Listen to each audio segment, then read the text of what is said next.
Hello बच्चों, कैसे हैं आप। तो आइए चालू करते हैं नेक्स्ट लेक्चर जो थर्मोडायनेमिक्स का है। आई होप पहले के प्रोसेसेस आपने सब देख लिए और समझ लिए हैं। आज जो नया प्रोसेस है, जो हम पहला प्रोसेस पढ़ने वाले हैं, वो फ्री एक्सपांशन है। तो फ्री एक्सपांशन जैसे नाम से ही पता चलता है, एक्सपांशन अगेंस्ट नो प्रेशर। तो पी एक्सटर्नल जो होगा वो क्या होगा, जीरो होगा। अगर पी एक्सटर्नल जीरो होगा तो क्या होगा, ये कहाँ पॉसिबल है, पॉसिबल वैक्यूम में ही है। वैक्यूम के अलावा तो कहीं नहीं हो सकता है। और वैक्यूम के अलावा और वर्क डन क्या होगा, बहुत ही इंपॉर्टेंट चीज़ है वो, तो P external into change in pressure होता है डीवी। तो पी एक्सटर्नल जीरो हो गया तो वर्क डन भी जीरो होगा। ये बेसिकली इरिवर्सिबल प्रोसेस होता है। एक बात आपको याद रखनी है, आइसोथर्मल प्रोसेस है। देखिए आइसोथर्मल में वर्क डन तो जीरो है, वर्क डन क्योंकि जीरो है और आइसोथर्मल प्रोसेस है तो डेल्टा यू भी जीरो होगा। और आपको पता है कि delta U equal to Q plus W होता है हमारे फर्स्ट लॉ के हिसाब से। ये भी जीरो है, ये भी जीरो है, तो क्यू भी जीरो होगा। अच्छा, अगर क्यू जीरो है तो ये कौन सा प्रोसेस हो गया, एडियाबैटिक प्रोसेस हो गया, इजंट इट। तो आइसोथर्मल एडियाबैटिक हो, अगर आइसोथर्मल फ्री एक्सपांशन है तो वो एडियाबैटिक भी होता है। ये नोटिंग पॉइंट है, लिखने में बहुत छोटा है, पर आइसोथर्मल प्रोसेस जो होता है वो एडियाबैटिक भी होता है। और एडियाबैटिक अगर मैं ले लूं तो एडियाबैटिक में वर्क डन तो ऑलरेडी जीरो है क्योंकि फ्री एक्सपांशन है, और एडियाबैटिक है तो क्यू जीरो। अच्छा, अगर क्यू जीरो है तो डेल्टा यू भी क्या होगा, delta U equal to Q plus W, तो zero plus zero, isn't it. तो ये भी जीरो हुआ। अच्छा, डेल्टा यू जीरो आया, यानी ये क्या है, आइसोथर्मल भी है। तो आइसोथर्मल अगर फ्री एक्सपांशन है तो वो एडियाबैटिक है, और एडियाबैटिक फ्री एक्सपांशन है तो वो आइसोथर्मल है।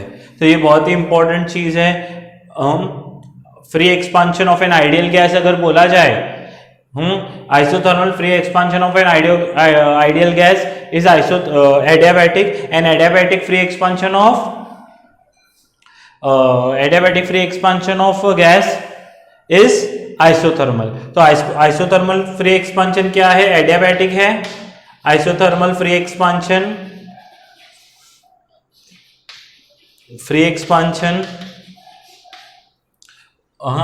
adiabatic है, और adiabatic free expansion isothermal है, दोनों सेम ही है। कब, ये कब की बात चल रही है, ये फ्री एक्सपांशन की बात चल रही है। तो बहुत ही इंपॉर्टेंट पॉइंट है, नोटिंग पॉइंट है, स्क्रीन पॉज करके आप लिख सकते हैं।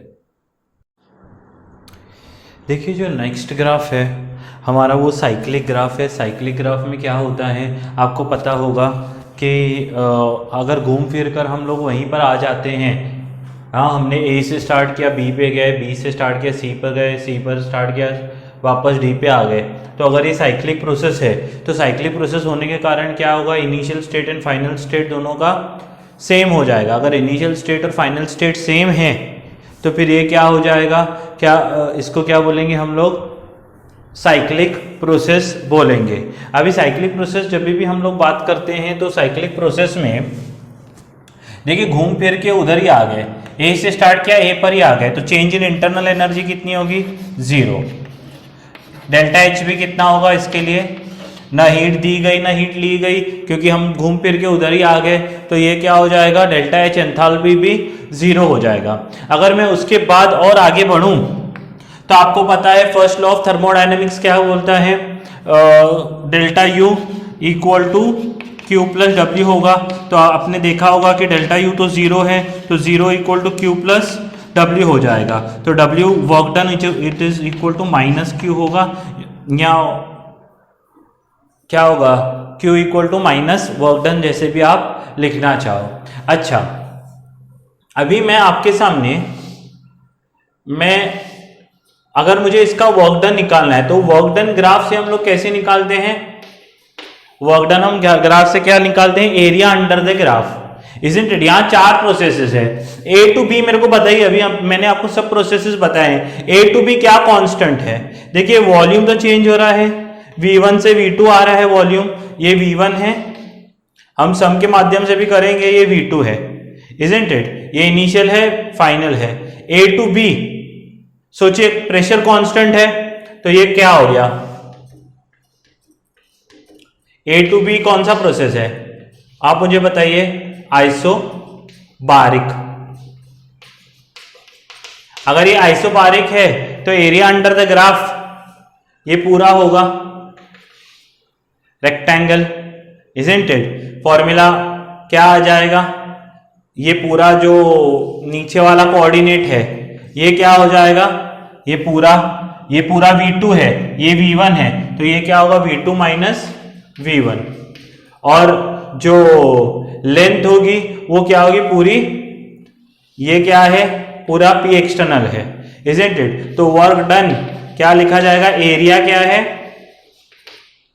P एक्सटर्नल, आपको ये पता भी है आइसोबारिक प्रोसेस में P external V2 minus V1 ही आता है। जो सेकेंड प्रोसेस है B2C, अगर वो आपको मैं समझाऊं तो B2C ये प्रोसेस है B2C, इसमें क्या कांस्टेंट है, वॉल्यूम कांस्टेंट है, देखना जरा, ये क्या है, ये V2 है और B पे भी ये V2 ही है और C पर भी V2 ही है, तो ये कौन सा प्रोसेस हुआ, आइसोकोरिक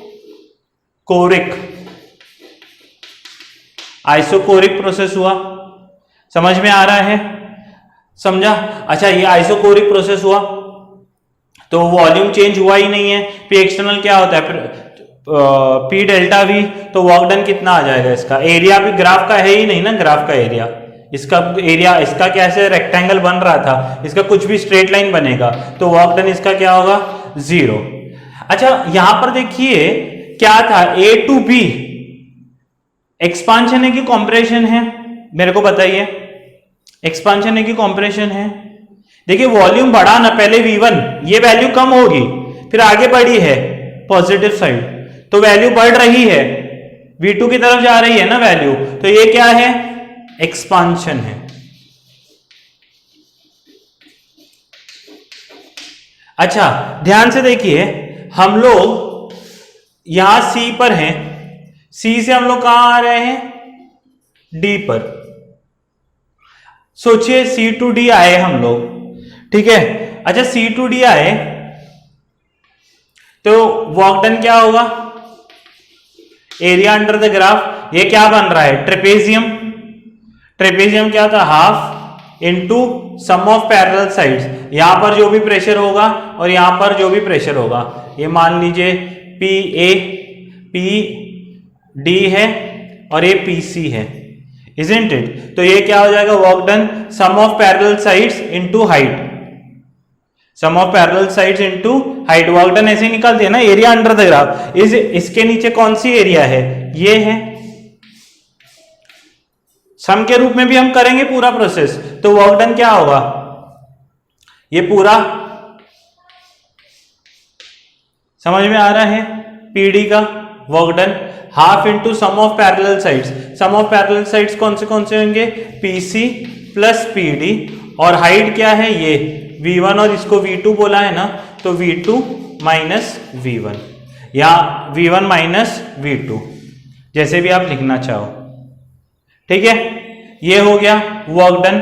और उसके बाद DA क्या है, DA में भी प्रेशर चेंज हो रहा है पर वॉल्यूम अभी भी कांस्टेंट है, तो इसका भी वर्क डन 0 हो गया, तो इन दोनों का तो वर्क डन 0 हो जाएगा, इन दोनों का तो वर्क डन क्या हो जाएगा, 0 हो जाएगा। मैं क्या बताना चाहता हूं वो समझना आप, इन दोनों का तो वर्क डन 0 हो गया, वर्क डन बचा क्या, इसका और इसका।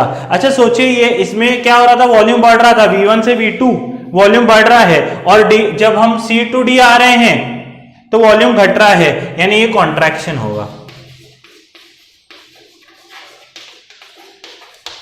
समझ में आ रहा है। अच्छा, कॉन्ट्रैक्शन हो रहा है तो work done, net work done क्या होगा, एक्सपांशन है, एक कॉन्ट्रैक्शन है, तो वर्क डन नेट क्या होगा, ये नेगेटिव होगा वर्क डन, ये वर्क डन नेगेटिव है और वो पॉजिटिव है, नेगेटिव पॉजिटिव ऐड करना पड़ेगा। तो साइक्लिक प्रोसेस में अगर वर्क डन इतना पूरा प्रोसेस हर बार हम नहीं करेंगे। शॉर्ट ट्रिक क्या बोलता है कि अगर साइक्लिक प्रोसेस का वर्क डन निकालना है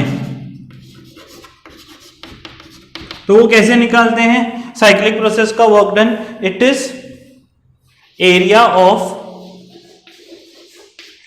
ऑफ लूप, जो भी लूप बनेगा इसमें भी एक्चुअली ये पूरा निकालने के बदले हम पूरा ये एरिया निकालते। देखिए ना, ये क्या होगा, ये एरिया और ये रिटर्न वाली एरिया है ना, माइनस वाली एरिया है, तो दिस माइनस दिस, तो बचा तो यही एरिया। समझ में आ रहा है, दिस माइनस दिस, तो that is area of loop. समझ में आ रहा है। अच्छा, अभी सोचिए एक्सपांशन का एरिया ज्यादा है कि कॉन्ट्रैक्शन का एरिया? एक्सपांशन का एरिया ज्यादा है कि कॉन्ट्रैक्शन का? Definitely expansion. ए बी वाला एक्सपांशन है, सी डी वाला कॉन्ट्रैक्शन है, इजंट इट? तो वर्क डन क्या आएगा? नेगेटिव आएगा। वर्क डन, ये बहुत ही इंपॉर्टेंट पॉइंट है, नेगेटिव आता है। किसका वर्क डन नेगेटिव आएगा? जब ये देखिए ये लूप कैसे घूम रहा है, क्लॉकवाइज सेंस, इजंट इट? तो वर्क डन नेगेटिव आता है क्लॉकवाइज सेंस के लिए, क्लॉकवाइज सेंस के लिए वर्क डन नेगेटिव आता है। सोचिए यही मैं लूप ऐसे बनाता, मान लीजिए लूप ऐसे ही लेता हूं सेम, ये मेरा ए है, ये बी है, ये सी है, ये डी है, सॉरी।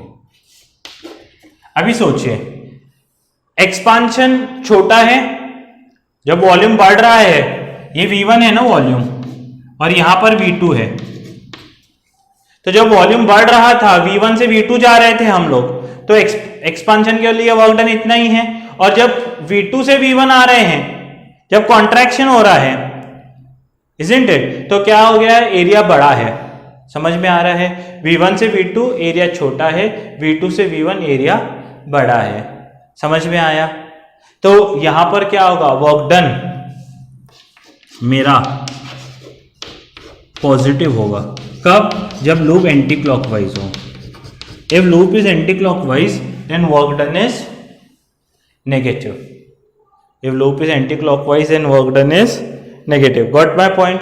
तो ये साइक्लिक प्रोसेस के बारे में है डिस्कशन। अभी इसके ऊपर मैं और एक सम भी आपको बताऊंगा, पर आपको इतनी सब चीजें पता होनी चाहिए। एक्सपांशन और कॉन्ट्रैक्शन कैसे बढ़ रहा, ये V1 है, ये V2 है, वॉल्यूम बढ़ रहा है ना, वॉल्यूम बढ़ा यानी एक्सपांशन है, वॉल्यूम घटा यानी कॉन्ट्रैक्शन है। तो जब मैं A टू B जा रहा हूं, मैं पॉजिटिव एक्स एक्सिस में बढ़ रहा हूं, अगर ये देखिए ये 0 होगा, ये कुछ 10 होगा, ये कुछ 15 होगा, आगे 20 होगा, तो A to B positive x axis में जा रहा हूं यानी वॉल्यूम बढ़ रहा है, यानी एक्सपांशन है। जब C टू D आ रहा हूं यानी V2 से V1 वापस आ रहा हूं तो कॉन्ट्रैक्शन है। तो आपको में भी कंफ्यूजन हो, इसलिए मैंने आपको बता दिया कि एक्सपांशन और कॉन्ट्रैक्शन का मतलब क्या होता है।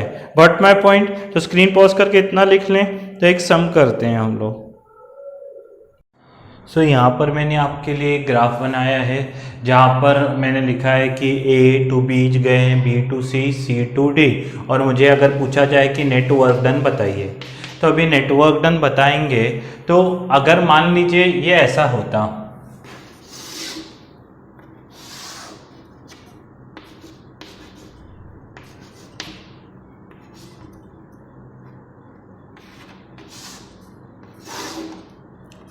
ऐसे स्ट्रेट लाइन होता तो कुछ प्रॉब्लम ही नहीं है। हम लोग क्या करते हैं, मान लीजिए ये 6 है, ये क्या है 2 है, ये 2 है, ये 6 है, तो कुछ प्रॉब्लम ही नहीं है ना। तो हम सीधा एरिया ऑफ द लूप निकाल सकते थे, half into base into height. Loop निकालना क्या कुछ बड़ी बात नहीं है, इसका हम निकालते हैं 6 - 2 ये 4 है, और ये 6 - 2 4 है। तो एरिया कैसे निकलता? हाफ 16 इंटू 4 इंटू 4 16 ने सीधा 8 लीटर एटमॉस्फेयर निकल जाता। कुछ भी प्रॉब्लम नहीं है, कुछ भी प्रॉब्लम नहीं है, इजंट इट? सीधा निकल जाता। पर अभी यहां पर कैसा है, थोड़ा सा उन्होंने लूप दिया है। अगर लूप दिया है तो थोड़ा सा हमको सावधान, आगे सम तो ऐसा स्ट्रेट फॉरवर्ड है, इसमें क्या करना है, अगर वर्क डन किसी भी लूप का पूछा जाए तो वो एरिया निकालना है। अच्छा, ये घूम रहा कैसा है? एंटी क्लॉकवाइज घूम रहा है। एंटी क्लॉकवाइज में आपको समझना पड़ेगा कि एंटी क्लॉकवाइज में वर्क डन कैसा था, पॉजिटिव था कि नेगेटिव था? एंटी क्लॉकवाइज अभी भी मैंने बताया है। हाँ, यहाँ पर अगर आपको लॉजिकली भी देखना है तो सोचिए, अभी A टू B पहला गया है, A2B तो क्या है, वॉल्यूम कांस्टेंट है, 2 लीटर ही है, तो एरिया निकलेगी क्या A2B पार्ट की, नहीं, BC की निकलेगी। BC में क्या है, एक्सपांशन, एक्सपांशन की इतनी एरिया है, इजंट इट, और कॉन्ट्रैक्शन की इतनी पूरी एरिया है। वॉल्यूम घटा है ना, C2A, रिवर्स आए हैं, 6 से 2 लीटर तक आए हैं, इजंट इट, तो 6 से 2 लीटर तक आए हैं, कॉन्ट्रैक्शन ज्यादा है, एक्सपांशन नेगेटिव होता है, कॉन्ट्रैक्शन पॉजिटिव, तो एंटी क्लॉकवाइज क्या होता है, पॉजिटिव, ये आपको पहले भी मैंने बताया था, तो वर्क डन पॉजिटिव होगा। ये बात ध्यान में रखनी है कि एंटी क्लॉकवाइज पॉजिटिव है, क्लॉकवाइज नेगेटिव है। अच्छा, इसमें आते हैं, इसमें भी देखिए AB का तो वर्क डन 0 होगा, क्योंकि उसमें A पे भी वॉल्यूम कितना है, 2 लीटर, B पे भी वॉल्यूम 2 लीटर है, चेंज इन वॉल्यूम है ही नहीं, तो वर्क डन ऑफ AB 0 है। वर्क डन ऑफ BC, अच्छा AB कौन सा प्रोसेस था, साथ ही साथ वो भी एक सवाल है, AB कौन सा प्रोसेस था, AB में वॉल्यूम सेम है, तो आइसोकोरिक प्रोसेस है, ठीक है। दूसरा BC सोचिए, BC में प्रेशर कांस्टेंट चल रहा है, 2 एटमॉस्फेयर, B पे भी 2 एटमॉस्फेयर है, C पे भी 2 एटमॉस्फेयर है, प्रेशर कांस्टेंट है, तो ये कौन सा ये हो गया प्रोसेस, AB BC वाला कौन सा प्रोसेस हो गया, ये हो गया हमारा आइसोबारिक, और आइसोबारिक प्रोसेस है तो उसमें हम क्या लिखते हैं, -P external V2 minus V1। अच्छा, P एक्सटर्नल तो कांस्टेंट है, 2 एटमॉस्फेयर -2 V2, यानी B से C जा रहे हैं ना, तो VC माइनस VB, समझ में आ रहा है, तो -2 VC कितना है 6 और VB कितना है 2, तो वर्क डन कितना हो गया, -2 × 4, तो -8 है वर्क डन। समझ में आया, लीटर एटमॉस्फेयर BC का। अच्छा, C to A जब जा रहे हैं, सर अभी हम लोग कैसे निकालें, सबसे पहले C to A अगर हम जाएंगे तो ये कौन सा प्रोसेस है वो चेक करना पड़ेगा। क्या ये अभी कौन कौन से प्रोसेस पढ़े हैं हमने, isothermal, sorry isobaric, isochoric, isothermal, adiabatic. Isothermal में क्या होता है, सोचिए, आइसोथर्मल में टेम्परेचर कांस्टेंट होता है, तो PV = nRT आता है, तो ये पूरा कांस्टेंट हो जाता है, N भी कांस्टेंट है, IA भी कांस्टेंट है, आइसोथर्मल के लिए T भी कांस्टेंट होगा, मैंने पहले भी बताया है। तो आइसोथर्मल में P1V1 = P2V2 होता है, और एडियाबैटिक में P1V1 गैमा भी आता है।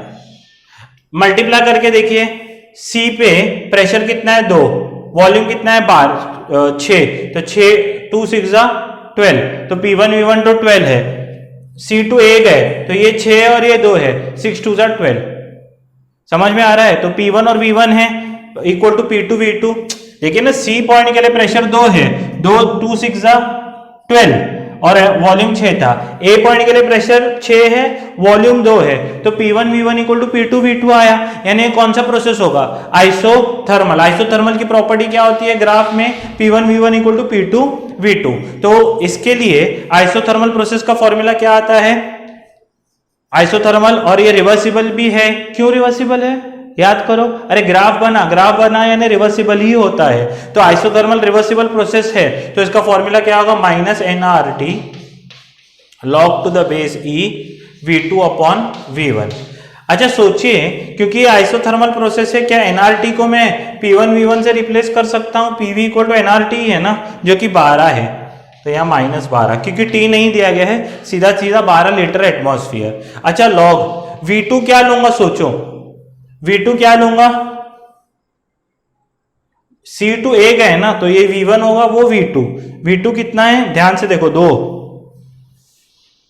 अपॉन V1 कितना है 6, तो ये कितना होगा -12 log to the यानी 1/3। सोचिए, इसको उल्टा करूंगा तो माइनस साइन क्या हो जाएगी, 12 log 3, और log E है, बराबर है, log E to the base 3, isn't it? तो टू द बेस 10 करना हो, या एग्जाम में ऐसा ही आएगा, टोटल W नेट क्या हो जाएगा, वर्क डन उसका तो 0 है, -8 + 12 log 3, ये आंसर को आपको टिक मार्क करके आना पड़ेगा। समझ में आया? तो इस ग्राफ से मैंने आपको सब बताया कि आइसोकोरिक कैसे पहचानना है, आइसोबारिक कैसे पहचानना है, और P1 V1 equal to P2 V2 रहा सादा तो वो क्या होता है, आइसोथर्मल होता है। और अगर P1 V1 equal not equal to P2 V2 आ गया, यानी पावर कुछ तो रहेगा, तो वो एडियाबैटिक होता है। वो क्या होता है, उसमें वर्क डन थोड़ा सा और डिफिकल्ट होता है। अगर सादा ऐसे ट्राइंगल रेक्टेंगल आया उसमें तो वर्क डन निकालना बेहद आसान है। नीट वालों के लिए ऐसे सम्स आते हैं कि सादा अगर ट्राइंगल, स्क्वायर, सेमी सर्कल आया तो सीधा एरिया ऑफ लूप निकालना है। समझ में आया? तो एरिया ऑफ लूप निकाल के सीधा आप फाइनल आंसर टिक मार्क कर सकते हो। स्क्रीन पॉज करके लिख लें एक बार। देखिए नेक्स्ट है पॉलीट्रॉपिक प्रोसेस। ये पॉलीट्रॉपिक प्रोसेस यानी बीच में एक बार पूछा गया था, उसके बाद तो पॉलीट्रॉपिक प्रोसेस नहीं पूछा गया है, पर फिर भी क्योंकि एक बार पूछा गया है मैं आपको बता लेता हूँ। पॉलीट्रॉपिक प्रोसेस बहुत ही आसान है। अभी तक हमने कौन कौन से प्रोसेसेस पढ़े हैं आप मेरे को बताइए। मैंने आपको पढ़ाया है कौन सा, आइसोबारिक। आइसोबारिक में क्या होता है, आइसोबारिक में क्या होता है, प्रेशर कांस्टेंट। अभी अभी हमने उसके बारे में डिस्कस किया है। उसके बाद आता है आइसोकोरिक। आइसोकोरिक में क्या होता है, वॉल्यूम कांस्टेंट। उसके बाद आता है isothermal, temperature constant, temperature constant. अच्छा, इसमें और एक हम लोग पढ़ते हैं पीवी कांस्टेंट, क्योंकि अभी अभी मैंने बताया पीवी इक्वल टू एनआरटी होता है, पीवी कांस्टेंट होता है। फिर आता है एडियाबैटिक। एडियाबैटिक में मैंने आपको बताया था कि Q 0 होता है और इसका प्रोसेस क्या होता है, पीवी इंटू गैमा कांस्टेंट। अच्छा, ये हमने अभी तक पढ़ा है।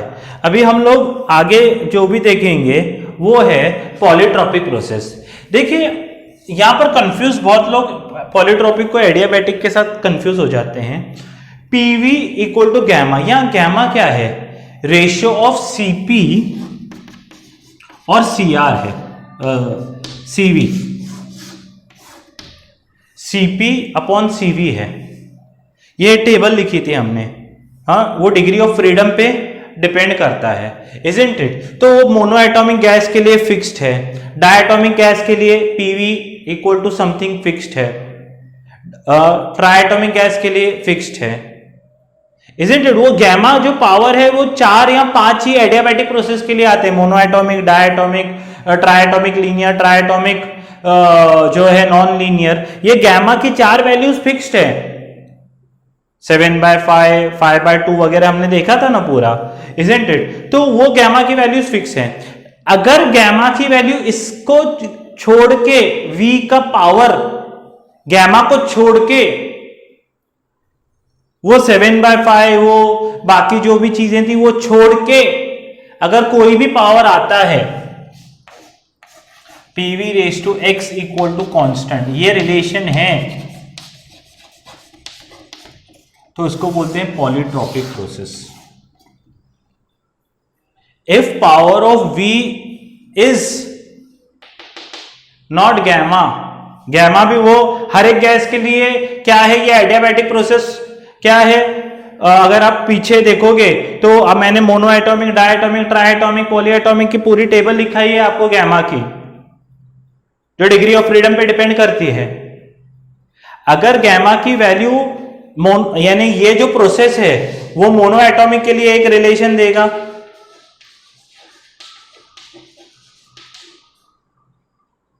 फाइव बाय 3 है गैमा का वैल्यू उसमें, इजंट इट। डायटोमिक के लिए एक रिलेशन देगा, ट्राइएटॉमिक के लिए एक रिलेशन देगा, एक ही हर एक टाइप ऑफ गैस के लिए एक ही रिलेशन देगा गैमा, क्योंकि गैमा हर एक वैल्यू के लिए गैमा की वैल्यू 1 है।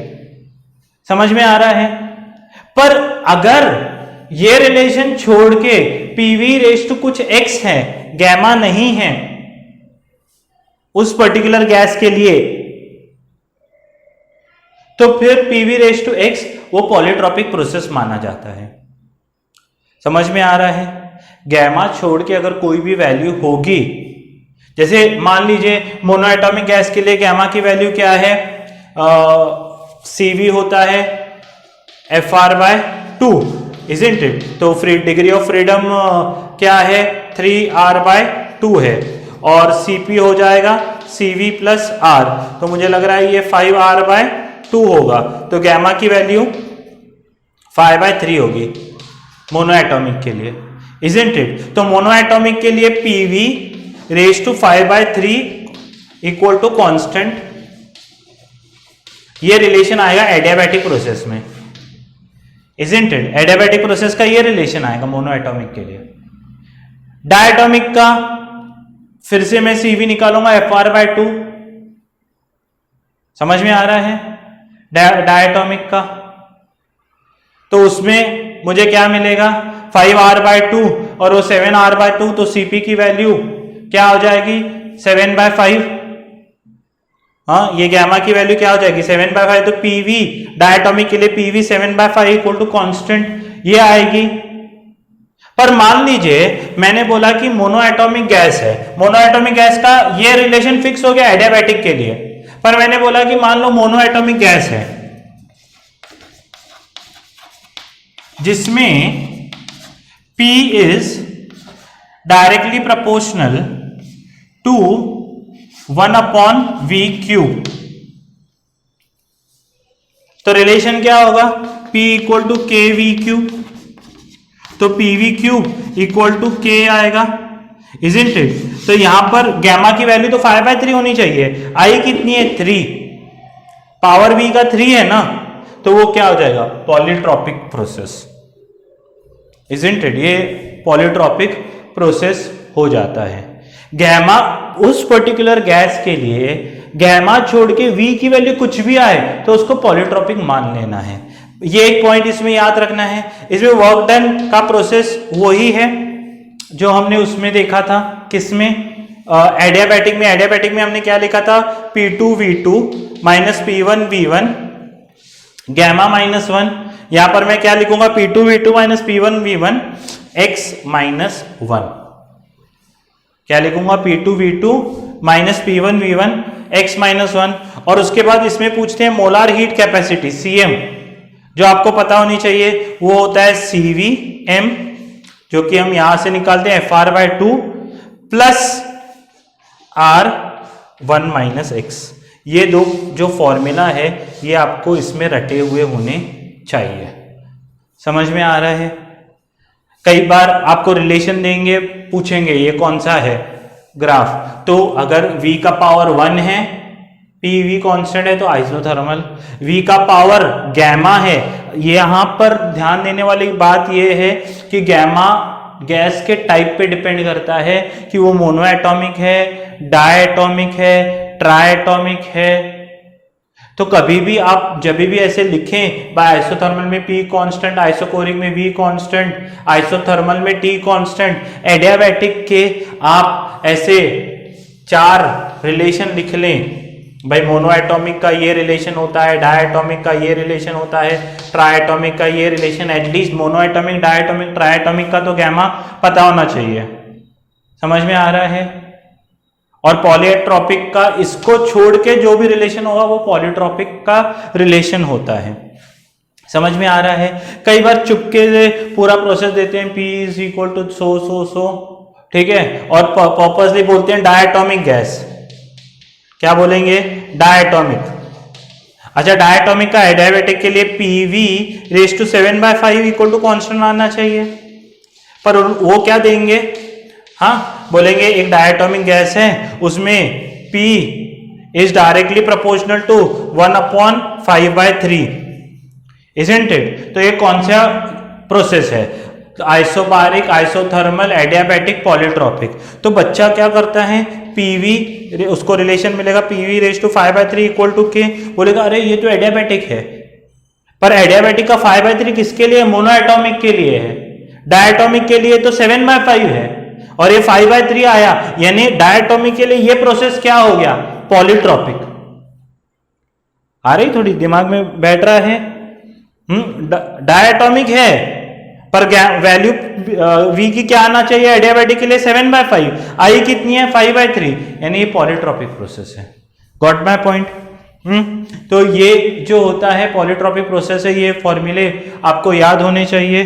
तो हम लोग आगे बढ़ सकते हैं, स्क्रीन पॉज करके लिख लें।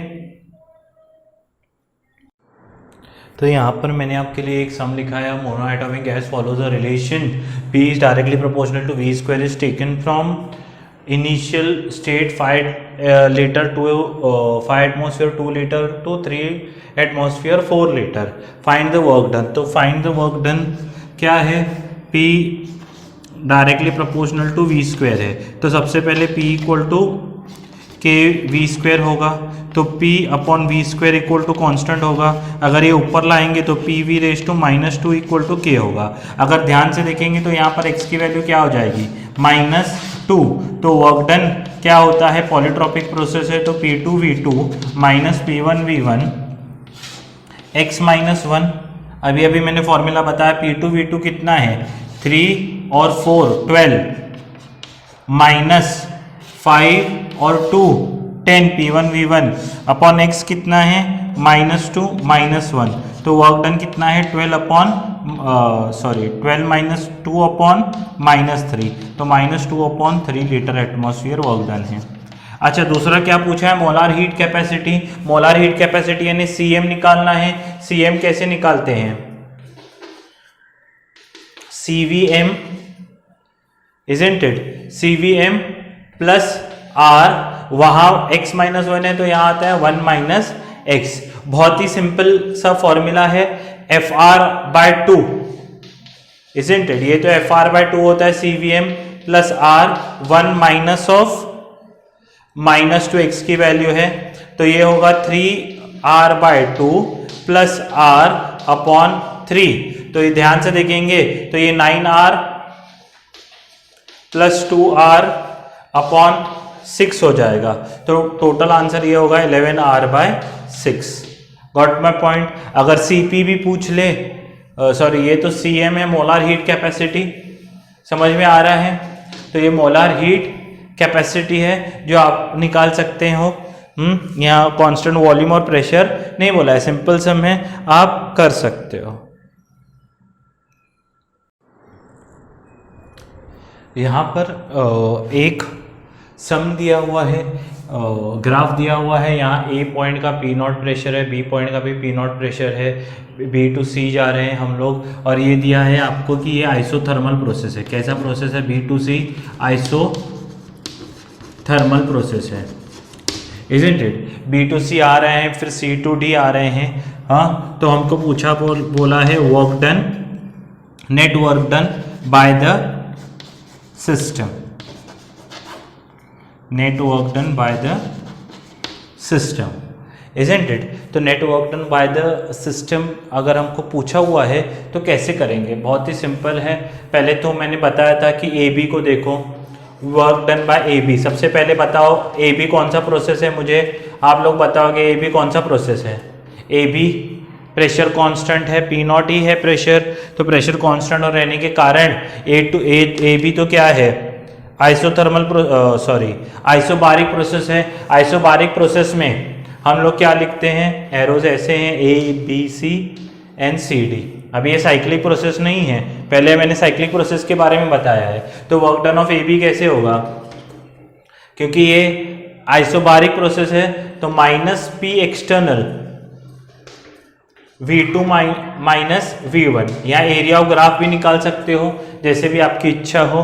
तो P एक्सटर्नल तो क्या है, P0 है, यहाँ पर P एक्सटर्नल क्या है, P0 है यहाँ पर, और V2 कितना है, आई होप डायग्राम सब अच्छी तरह दिख रहे हैं। हाँ, तो ये क्या है -P0, और ये क्या है, ये V2 क्या हुआ, VB है ना, VB माइनस VA, समझ में आ रहा है। तो ये क्या होगा -P0, VB कितना है 2V0 और VA कितना है V0, तो 2V0 माइनस V0, तो क्या आ जाएगा -P0 V0। ये V work done by AB होगा, प्रोसेस AB। अच्छा अच्छा, वर्क बीसी क्या है? आइसोथर्मल है। बीसी क्या है? आइसोथर्मल है। तो वर्क डन बीसी का कैसे निकालते हैं आप? Minus NRT log V2 upon V1, isn't it? तो आइसोथर्मल है तो पीवी इक्वल टू एनआरटी होता है, तो एनआरटी के जगह मैं क्या पुट करूंगा? माइनस, आइसोथर्मल में टी कांस्टेंट होता है ना, पीवी इक्वल टू एनआरटी। तो आपको पता होगा एनआरटी लोगे आप, बी पॉइंट का प्रेशर क्या है? पी नॉट, और वॉल्यूम क्या है? 2V not. तो मैं लिखूंगा पी नॉट, माइनस साइन तो है ही बाहर, 2V not, volume 2V not है ना बी का, पीवी कोई भी एक पॉइंट का पीवी ले लो। अच्छा, लॉग V2 क्या होगा? हम B2C आ रहे हैं तो 2 क्या होगा? 4V नॉट, सी वाला 2V2 होगा, और बी वाला इनिशियल वॉल्यूम कितना है? 4V नॉट, और इनिशियल वॉल्यूम कितना है?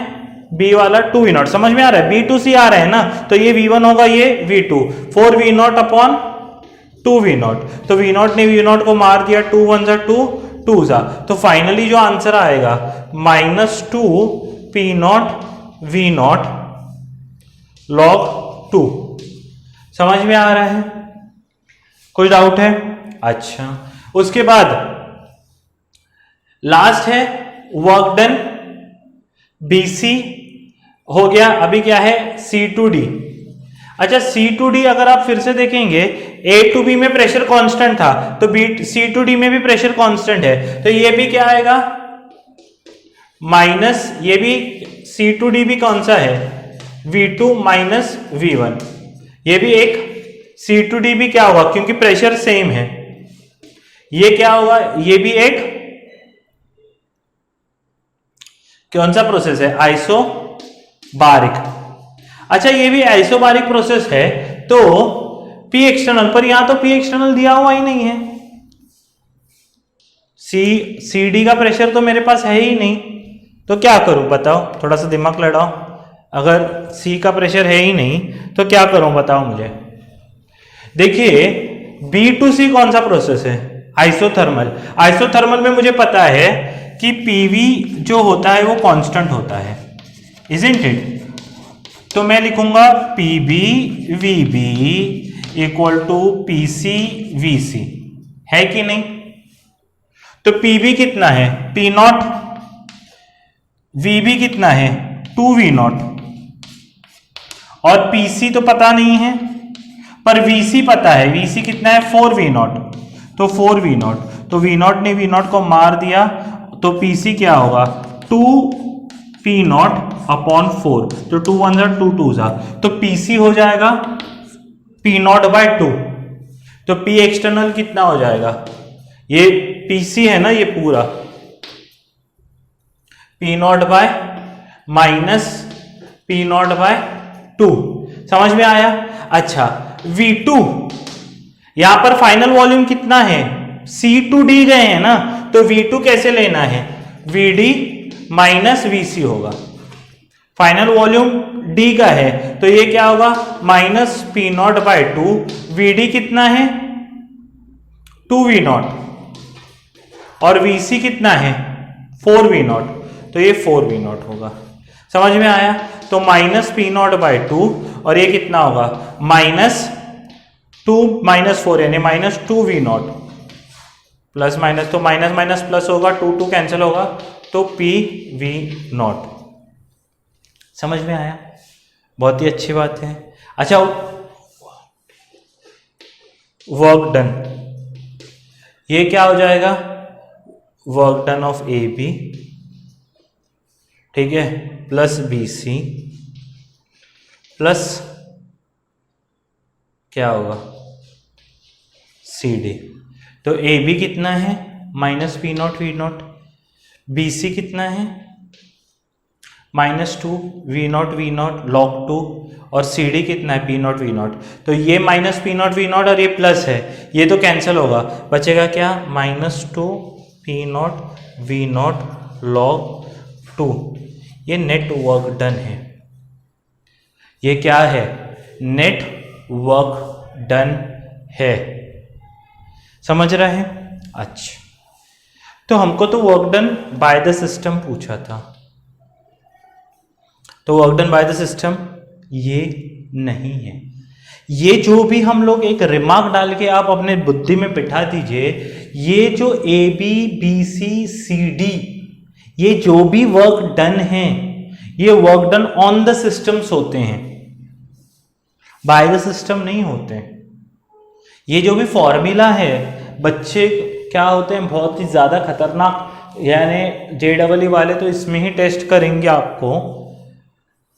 जो भी फॉर्मूलाज हैं वो work done on the system के लिए है, कि वर्क डन सिस्टम पे कितना हुआ। इसलिए एक्सपांशन का हम लोग नेगेटिव लेते हैं। जब ये गैस एक्सपांड होती है तो हम नेगेटिव लेते हैं ना, क्योंकि वर्क डन फिर बाय द सिस्टम होता है, इजंट इट। यहां पर नेगेटिव है, यानी एक्सपांशन हुआ है, यानी work done by the system क्या होगा, 2P0। ये बहुत ही इंपॉर्टेंट है, log 2। ये फॉर्मूला किसके हैं सब, आप दिमाग में एक सिंपल चीज बिठा लीजिए, ये work done on the system के फॉर्मूलाज हैं।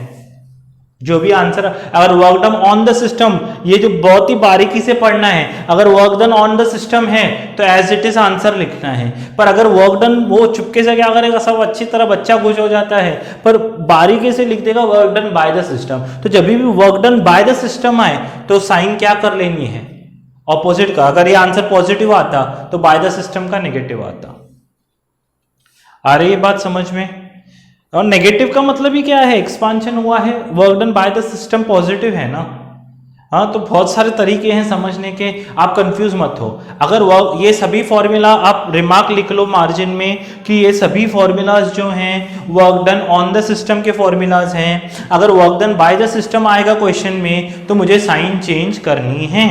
जो भी नेट आंसर आएगा, अगर वो पॉजिटिव आएगा तो बाय द सिस्टम के लिए नेगेटिव लिखेंगे, अगर आंसर नेगेटिव आएगा तो बाय द सिस्टम के लिए पॉजिटिव लिखेंगे। ये बहुत ही बारीक पॉइंट है, इसको पर हाईलाइट करके लिख दीजिए। बहुत बार बच्चों को इस पॉइंट पे कंफ्यूज किया जाता है। Got my point. Screen pause करके लिख लें। देखिए, और एक जो इम्पोर्टेंट प्रॉपर्टी है हमको जो फाइनल देखनी है, इसके बाद एक गिब्स एनर्जी देखनी है, वो है entropy. Entropy is related to randomness of the system, it is related to stability of the system, isn't it. तो जितना कोई भी सिस्टम रैंडम होगा उसकी क्या हो जाएगी, एंट्रोपी ज्यादा होती है। तो it is degree of randomness. भाई जो भी सिस्टम ज्यादा क्या होगा, रैंडम होगा। रैंडम का मतलब क्या हो जाएगा, अगर मोर रैंडमनेस है तो मोर एंट्रोपी है। जैसे मान लीजिए कि मैं इसको जो रिसेंबल करते हैं वो एस से करते हैं, इजंट इट। तो अभी मेरे पास मान लीजिए कि सॉलिड है, लिक्विड है और गैस है। तो तीनों में से एंट्रोपी किसकी ज्यादा होगी, गैस के मॉलिक्यूल्स आपको पता है ज्यादा इधर उधर भागते हैं, तो गैस की एंट्रोपी सबसे ज्यादा होगी, बाद में लिक्विड की और बाद में सॉलिड की सबसे मिनिमम होगी। उसके बाद ये एक इंपॉर्टेंट पॉइंट आपको यहां पर क्या करना है, याद रखना है। ये एक एक्सटेंसिव प्रॉपर्टी होती है और एक स्टेट फंक्शन होती है। जो भी प्रॉपर्टीज हैं वो एक्सटेंसिव और स्टेट फंक्शन ही पढ़ रहे हैं। दूसरा, मान लीजिए मैंने आपको बताया कि ये जो randomness does not always is related to particles, it is also related to arrangement of particles. जैसे मान लो मैं आपको पूछूं एमॉर्फस सॉलिड्स और क्रिस्टलाइन सॉलिड्स में एंट्रोपी किसकी ज्यादा होगी। आपको पता है क्रिस्टलाइन इज रेगुलर अरेंजमेंट, ये बहुत ही अच्छी तरह से अरेंज्ड होते हैं। तो एमॉर्फस की क्या होती है, एंट्रोपी रैंडमनेस ज्यादा होगी। समझ में आ रहा है। तो एमॉर्फस की ज्यादा होगी, क्रिस्टलाइन की एंट्रोपी कम होती है। समझ में आ रहा है। उसके बाद मैं आपको और एक पॉइंट बताऊं, more the number of atoms, more the number of atoms,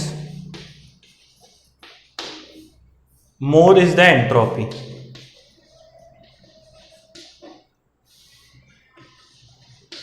जैसे मान लो कि O, O2 O3, किसकी एंट्रोपी ज्यादा होगी? सिंपल, ज्यादा O3 में है ना, चुपचाप ऐसे साइन लगा देनी है। मैंने बोला CO2 किसकी ज्यादा है? इसकी एंट्रोपी, एक एक मोल दोनों लेंगे, कुछ दूसरा सोचना नहीं है। H2 किसकी ज्यादा होगी? H2। मैंने आपको बोला NO2, N2O4, इन चारों को लगाओ, N2O5, तो जिसमें ज्यादा होगी चुपचाप उसकी साइन एंट्रोपी की लगा देनी है, बाकी कुछ भी नहीं सोचना। More the number of atoms more is the entropy. Got my point? तो चुपचाप ये क्या करना है, जो जैसे जैसे मैंने बताया वैसे याद रखना है। एंट्रोपी में ज्यादा सवाल नहीं आते हैं, आए तो इसी पे ही आएंगे, और जो मैं नेक्स्ट बताऊंगा उस पे आएंगे। इतना आप अच्छी तरह से लिख लीजिए, तो आगे बढ़ते हैं हम लोग। आइए अभी एंट्रोपी, जो कुछ रेगुलर सवाल है जो पूछे जाते हैं वो है compare entropy of raw egg and boiled egg. यानी एक अंडा लिया, उसको बॉईल किया, तो क्या हुआ? मैंने खा लिया, ऐसा नहीं है। हाँ, मैं शुद्ध क्या हूँ? शाकाहारी हूँ, मांसाहारी खाना मैं नहीं खाता हूँ। ठीक है, तो raw egg and boiled egg है। अगर मुझे क्या चाहिए, रॉ एग और बॉइल्ड एग को कंपेयर करना है, तो उसकी एंट्रोपी कैसे कंपेयर की जा सकती है? देखिए, जो रॉ एग होता है उसके अंदर, यानी ऐसे हमको फील आती है कि देखिए रॉ एग सर लिक्विड है और बॉइल्ड एग क्या है। ये पूछे गए सवाल है, इसलिए मैं इसको डिस्कस कर रहा हूँ। बॉइल्ड एग है वो आपका क्या है सर? सॉलिड फॉर्म में होता है। अभी अभी आपने बताया सॉलिड का क्या होगा? एंट्रोपी कम होगा और लिक्विड का ज़्यादा होगा, पर इसमें ऐसा नहीं होता है। रॉ एग में प्रोटीन्स होते हैं, इजंट इट? और protein they are means connected with each other by hydrogen bonding. मान लीजिए ये 4 प्रोटीन के लेयर्स हैं, तो ये सब एक दूसरे के साथ क्या है? बंधे हुए होते हैं। किससे? हाइड्रोजन बॉन्डिंग से। रीजन भी मैं बताता हूं, कई बार इसमें पूछते हैं असर्शन और रीजन में क्वेश्चन। हाइड्रोजन बॉन्डिंग से बंधे हुए होते हैं, पर जैसे ही मैं उसको बॉईल करता हूं, गर्म होने से ये हाइड्रोजन बॉन्डिंग टूट जाती है और ये लेयर्स एक दूसरे से अलग हो जाते हैं, सेपरेट आउट हो जाते हैं, इजंट इट? तो अगर ये अलग हो जाएंगे एक दूसरे से तो क्या हो जाती है? अभी एक्चुअली तो ये लिक्विड है, ये सॉलिड है, तो एंट्रोपी घटनी चाहिए बॉईल करने पर जैसे ही बॉईल करते हैं ये क्या हो, एक दूसरे छूट गए। अभी they are free to move, they can be more random.